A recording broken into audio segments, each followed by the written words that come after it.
The International Criminal Court is now in session. L'audience de la Cour pénale internationale est ouverte. Please be seated. Veuillez vous asseoir. Thank you very much. Court officer, please announce the case. La situation en République du Court officer, situation in the Republic of Kenya. The prosecutor versus William Samuel Ruto and Joshua Arapsang, ICC 01090111. We are in open session, Mr. President. Thank you very much. Appearances? Mr. Prosecutor, Mr. President, the prosecution team has been joined by Mr. Lucio Garcia, trial lawyer, Mr. Lorenzo Pugliatti, associate trial lawyer, and the case manager today is Grace Go. The other parts of the team remain the same. Thank you very much. Defense? On behalf of Mr. Ruto, the team is unchanged. Sang defense? Mr. President, the Sang team remains the same. Victims' counsel? Mr. President, we remain the same. Thank you. Thank you very much. Do we have technical problems with the transcript? I'm getting only the French.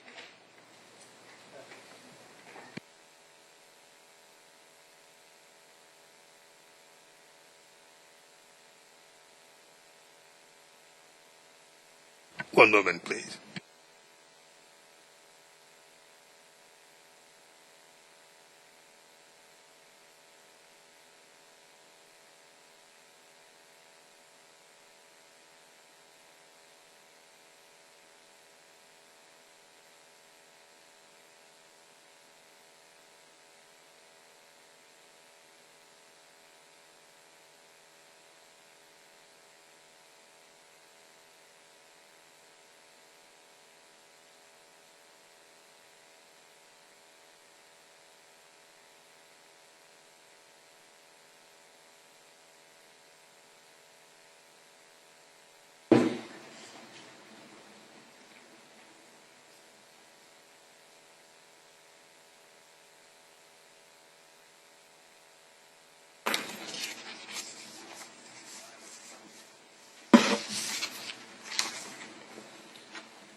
Thank you. We're back in business.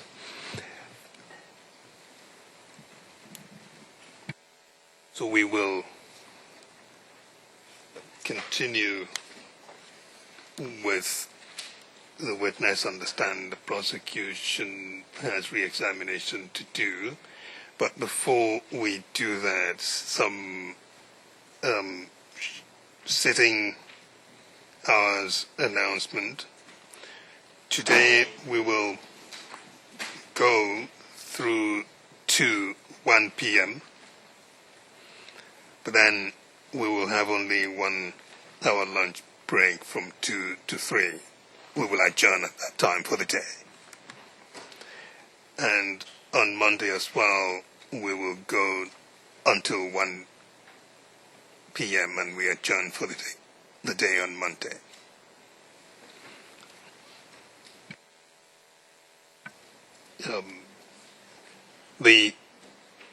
On housekeeping matters, we will, I'm sure, as soon as Mr. Mofade completes his re-examination, we will return to the matter of protection measures for witness 268. Have the parties received the redacted report of the Victims and Witnesses Unit? Yes, we've had the redacted report. Thank you. The prosecution has as well. Right. So we will take up that matter after the current... Oh, sorry, Mr. Kigen-Katwa. Mr. President, we have also received, but we will be raising an issue about the reductions, and we have given notice to the prosecution.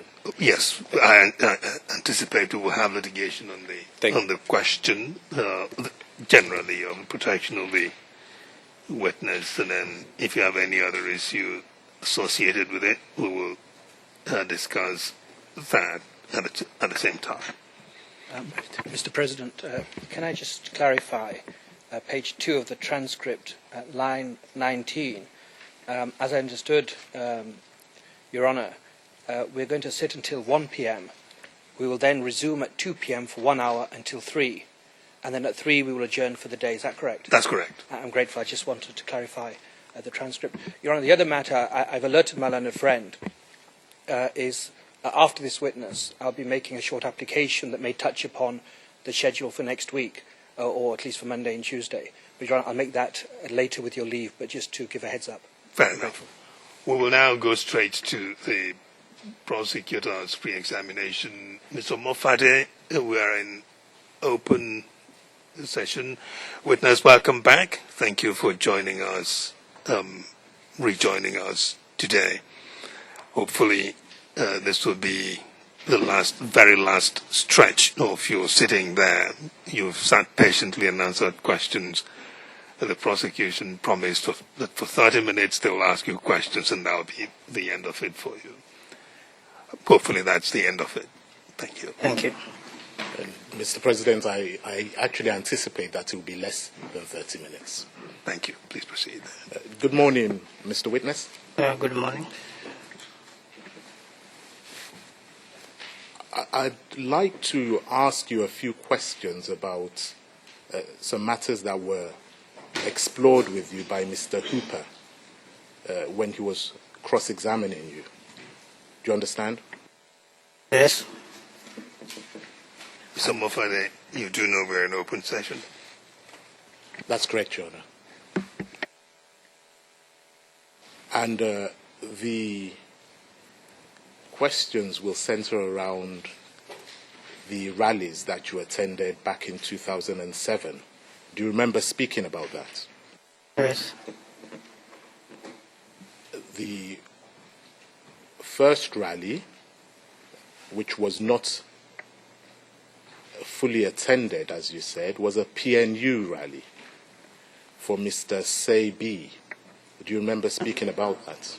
Yes. You then spoke about an occasion when Mr. Kenyatta drove through Eldoret town with his convoy and he happened to address the crowd. Do you remember speaking about that as well? Yes. And then you came to the ODM rally, which is the last of those that you were physically present at, which was in December 2007. Do you remember speaking about that as well? Yes. Now, I'd like to ask you whether, now that you've seen the video that was shown to you by the defense team of Mr. Ruto, whether you maintain that the rally was at 64 Stadium or at Huruma Grounds. Which one is it? I can say it was in Huruma Ground.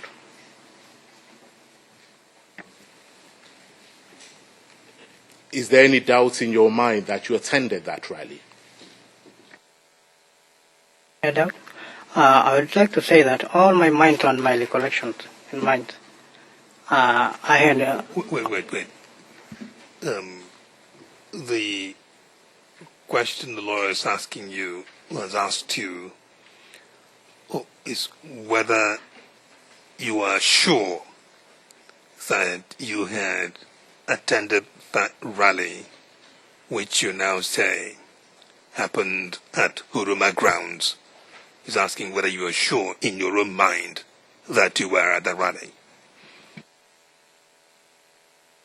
Well, I can admit I'm not sure.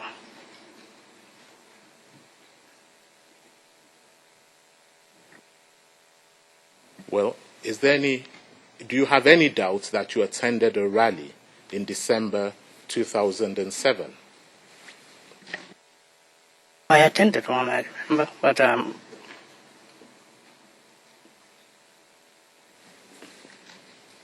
And do you remember the location of the rally, the ODM rally in 2007?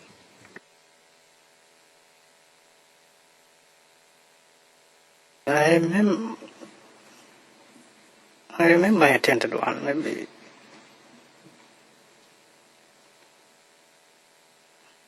Since 64th Taliban, maybe. Let me correct that way, because I'm confused about this Bay rally and 64th Taliban, and there was another rally which was not political, but it was, I think it is DC who was there. And just for the transcript, could you repeat the last thing you said? You said, I think someone... District Commissioner, but that was not a political rally. In any event, the rally that you attended, are you certain that Mr. Ruto was there and Mr. Odinga was there? Yes. And are you certain that Mr. Ruto spoke while you were present at that rally? Yes, correct. He spoke.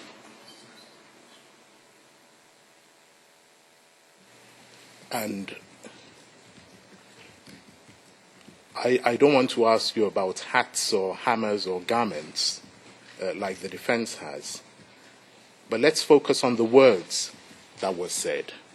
Is there any doubt in your mind? Just a word of caution. This is re-examination.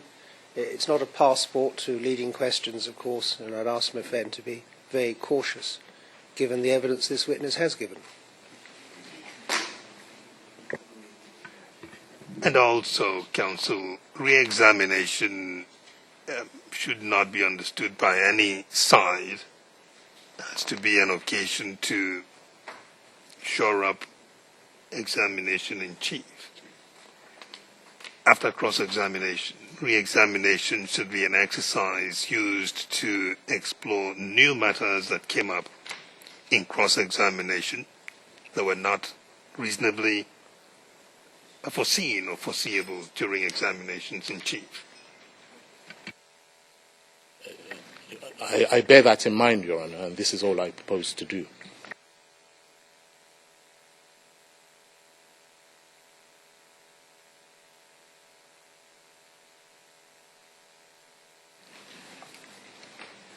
Mr. Witness,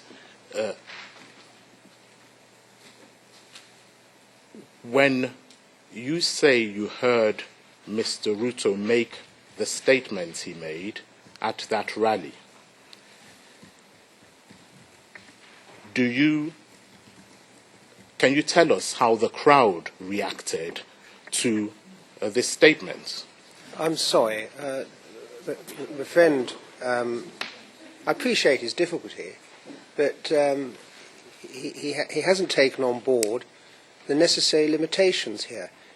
We've had the defendant's evidence, the witness's evidence, both in chief and in cross-examination from the defence in respect of this, and revisiting those issues in this way, rather than, as Your Honour's clearly delineated, new issues, is not a function that should be discharged now.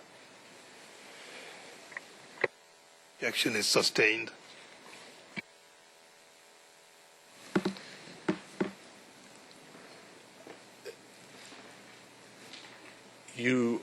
When you were questioned about this rally, you were asked repeatedly about the word grabbers. Do you remember that? Yes. and you actually gave a Swahili translation of the word you say Mr. Ruto used. I believe you said Wanya Kuzi. Do you remember saying that? Correct. And it's been suggested to you that grabbers refers to those who had been stealing money from the government. Do you remember that? Correct.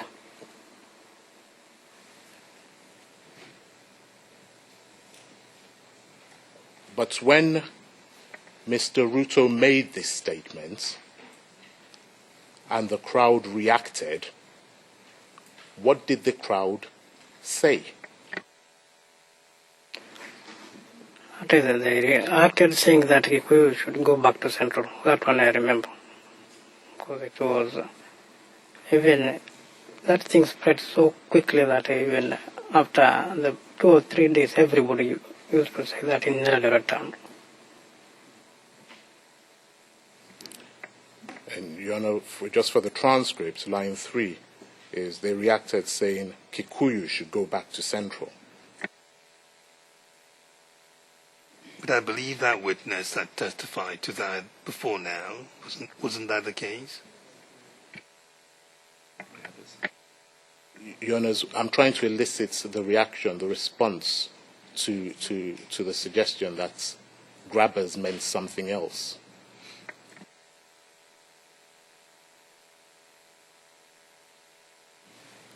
And was Mr. Ruto still speaking when the crowd reacted in this way? Yes, I remember when I left there when he was still speaking. And I don't know if that transcript's correct. Reads at the moment, I remember when he left there, he was still speaking. The witness may have said that, I didn't quite catch it. I believe the witness said, I remember when I left there, he was still speaking.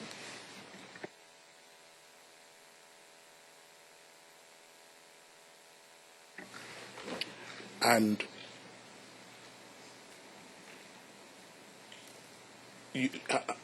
you've said this was a crowd of tens of thousands of ODM supporters. Did you hear Mr. Ruto say anything to the crowd about what he really meant when he used the word grabbers?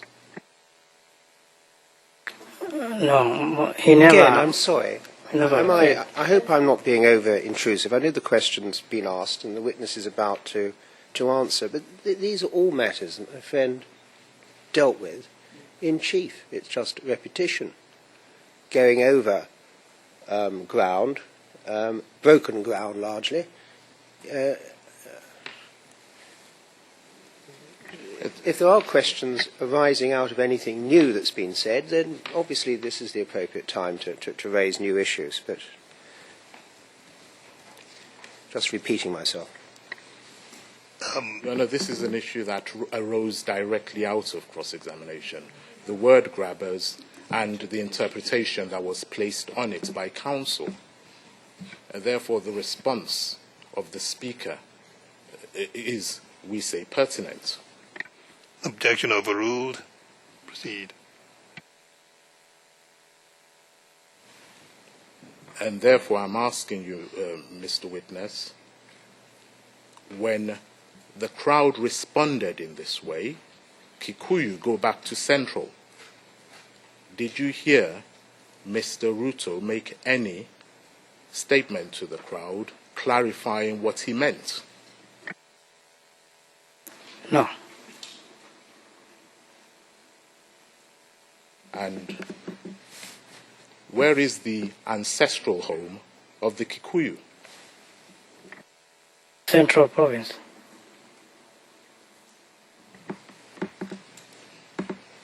Mr. President, that's all I ask the witness. Thank you, Mr. Witness. Thank you. Thank you.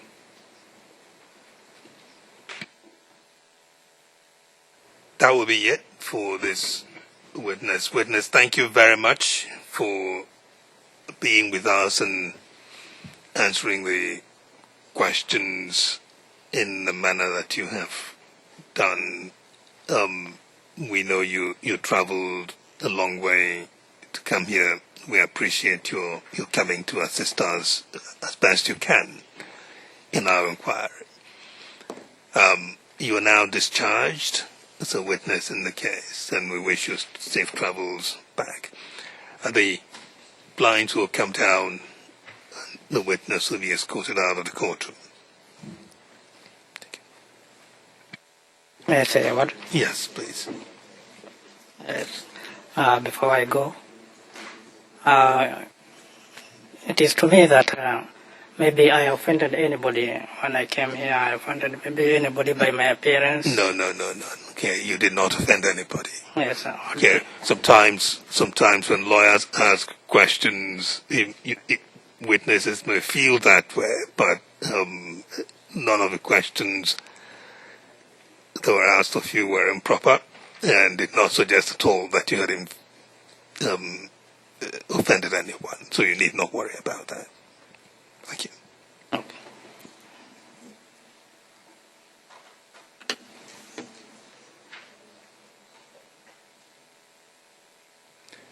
The record, I did not say.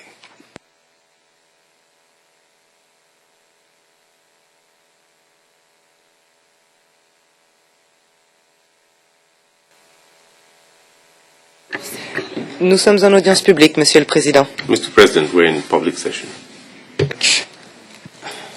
Your Honour, if I may just, arising out of what my learned friends say, also indicate there's one small matter I would like to raise.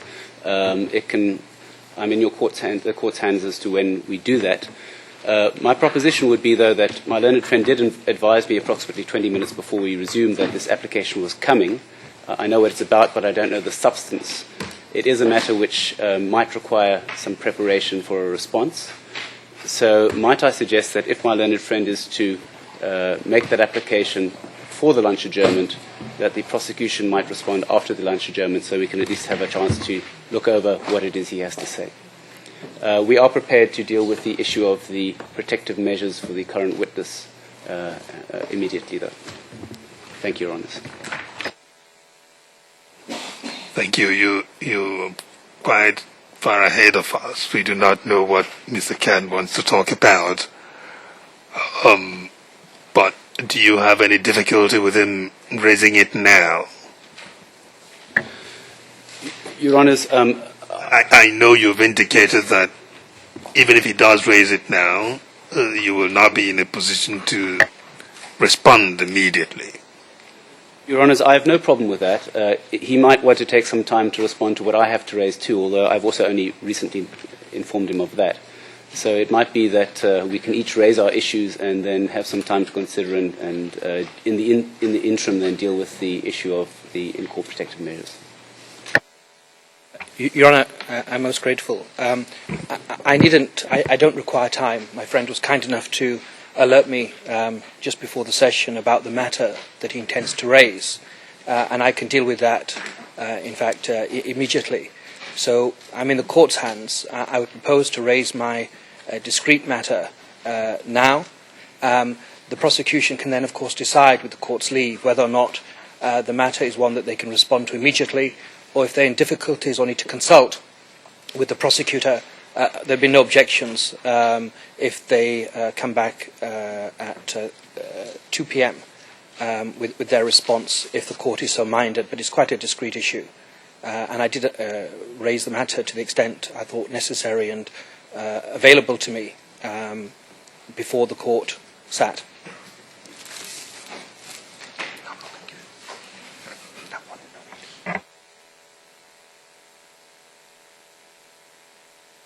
Proceed, Mr. Khan. Mr. President, how many minutes did you say you... Your Honour, I think probably 10 minutes. 10? 10 minutes, maybe less. All right. Your Honour will be aware that before we sat this morning, the President of the Court rendered the decision of the Appeals Chamber in the matter of the prosecution's appeal against the trial chamber's decision excusing Mr. Ruto from continuous presence at trial. Your Honour, I was informed, and we've read that decision.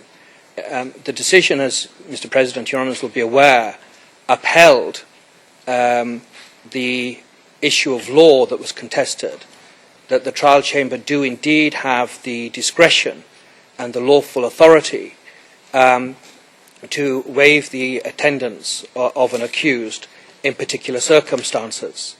And the appeals chamber went on to enumerate certain conditions or certain considerations that should inform the trial chamber in the exercise of its discretion. Your Honour, very briefly, a pertinent aspect of the decision appears at paragraph 50, which is page 20 of the disposition of the decision of the appeals chamber. And what the appeals chamber held is that the appeals chamber considers, and I quote, that the interests of justice and the psychological well-being of witnesses would not be best served if the trial had to be automatically adjourned in each such instance. A measure of flexibility in the management of proceedings in such circumstances accords with the duty of the trial chamber to ensure that a trial is fair and expeditious and is conducted with full respect for the rights of the accused and due regard for the protection of victims and witnesses under Article 64(2) of the statute, and helps to ensure, as mentioned by the United Republic of Tanzania, the Republic of Rwanda, the Republic of Burundi, the State of Eritrea, and the Republic of Uganda, justice in each individual case. Your Honour, the appeals chamber in paragraph 2 detailed certain considerations. Now, Your Honours, I'll come to that in due course with the court's leave. But I was informed, it came to my attention on Wednesday, that His Excellency the President of the Republic of Kenya is scheduled on Monday and Tuesday of next week to travel to Rwanda for a tripartite conference with the President of Rwanda, the President of Uganda, and the President of Kenya in attendance to discuss security and also infrastructure improvements that are necessary for the region. Your Honour, we have previously addressed the Chamber on the constitutional imperative in the Republic of Kenya, which disallows the absence of both the President and the Deputy President away from the Republic at the same time. Your Honour, what I am asking for, and then I'll come to the considerations of the Appeals Chamber, is that the Court excuse the attendance of Mr. William Ruto on Monday and Tuesday of next week. That's the period when the President will be out of the country. He will come back, the President, God willing, will re-enter Kenya on Tuesday night. That will allow Mr. Ruto to take a flight on Wednesday morning. He would get here on Thursday after court has finished sitting. And so what I would ask is that the order of the court, Wednesday night. And so the order of the court that I would be requesting is that he be excused until Thursday morning. He would come on Thursday morning. Now, Your Honours, what the Appeals Chamber held, and there is a six-limb test, or six-limb considerations that the Appeals Chamber put forward as relevant to a trial chamber in the proper exercise of discretion. Your Honour, the easy one, of course, is that the accused explicitly waives his right to attendance. That's, of course, met. 5.5 was that the individual be fully represented during any period of absence. That, of course, is met. Your Honour, the first point is that absence of the accused can take place in exceptional circumstances and should not become the rule. Your Honour, we say that that would not be violated. Mr. Ruto has been continuously present since the commencement of this case. He has attended all hearings as required by the trial chamber, and the period of excusal is extremely limited, and we say it's for exceptional reasons because it will otherwise, the President of the Republic will not be allowed, in effect, to fulfill his constitutional responsibilities to the detriment of the Republic of Kenya as a whole, and indeed the region, because two other heads of state are involved in this as well. Your Honour, the Appeals Chamber advised that certain alternative measures should have been considered. It doesn't say that there should be no other option. Your Honour, the alternative measures are not available, we say, because the meeting involves heads of state. There is sovereign equality between nations, and it does involve the presidents of Rwanda and Tanzania. This is a scheduled meeting. Your Honour, what I was minded to do, and it may have been a mistake on my part, is I became aware of this on Wednesday. And at that point, we had some discussions, and I was minded, in fact, to ask the court then to adjourn the hearing for Monday and Tuesday. But because I had been given notice that the Appeals Chamber would render a decision today, I decided that such an application may be moot if the appeal had been dismissed in its totality rather than in part. And so I thought the best and most prudent course would have been to wait for the Appeals Chamber decision to see whether or not an application was required. And it seems, of course, it was. So I became aware of the President's diary on Wednesday. I didn't make the application, but, Your Honours, looking at the various considerations put forward, we say that the various considerations militate in favour of the excusal. Your Honour, the absence is limited, as factor 3 in paragraph 2 of the Appeals Chamber decision, and it's limited to the period that is strictly necessary. We're not seeking a blanket excusal. It is for a defined and limited purpose. It will, once that period ends, if the court is kind enough to accede to the defence prayer, Mr. William Ruto will come back to court once again. Your Honour, one of the factors that the Appeals Chamber mentioned was that regard could be had, I'll give you the paragraph in a moment, to the specific witness, in effect, and the subject matter of the proceedings that were then transpiring. Your Honour, the next witnesses are not victim witnesses. The witness that will be heard on Monday and Tuesday, it's not a victim witness that would violate the original order of the trial chamber. It's a witness that we say is not, it would not occasion any prejudice to any party for the trial to continue in the absence of Mr. Ruto. Now, Your Honours, the court, of course, may have pause for thought and wonder whether or not the trial should be adjourned if you are minded to see some merit in the application put forward. Your Honour, that is certainly a possibility. But, Your Honour, given what I mentioned earlier in paragraph 50, that the Appeals Chamber themselves, both in this decision and in terms of Article 68, has regard to the welfare of victims and witnesses. We know that a witness is here in the territory of the Kingdom of the Netherlands. Mr. Sang, of course, is also here. And notwithstanding the excusal, both Mr. Sang and Mr. Ruto have a right to an expeditious trial. We would say, on balance, the appropriate course is not to cause disruption. We also know there are ASP issues regarding budgetary constraints on the court. We don't want to waste the court costs. And so what we're asking for is limited excusal to allow the President of the Republic to perform his state responsibilities with other heads of state. That requires the Deputy President's attendance. Once the President is back in the country, Mr. Ruto will get a plane and come back to The Hague. Your Honour, I will say that on Wednesday, and it doesn't actually alter the time frame at all, but it may be relevant to Your Honour's exercise of discretion. On Wednesday, there is also a security meeting. But, Mr. Ken,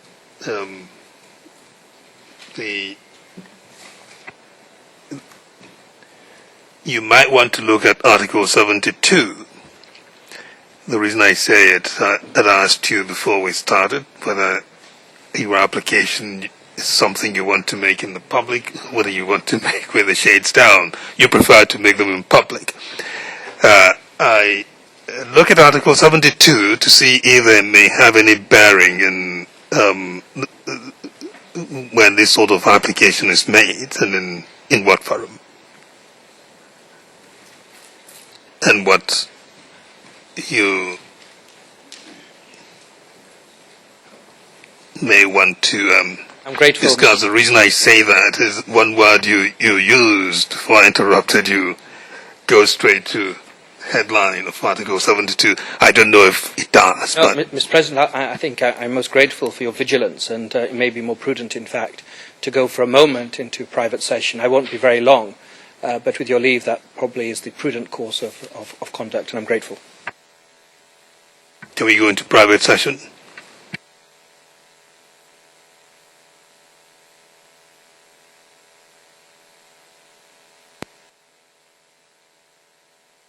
Nous sommes en audience publique, Mr. Officer, we are in open session, Your Honor. Thank you very much.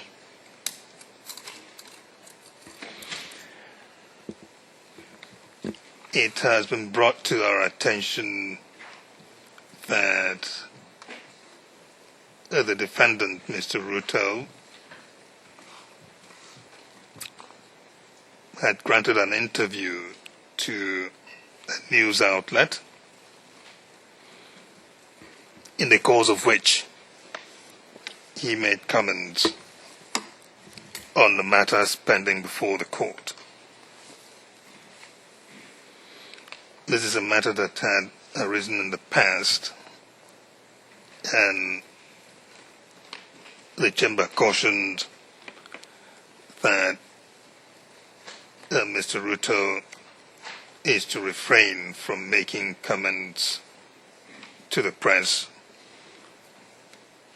on the case pending before this chamber.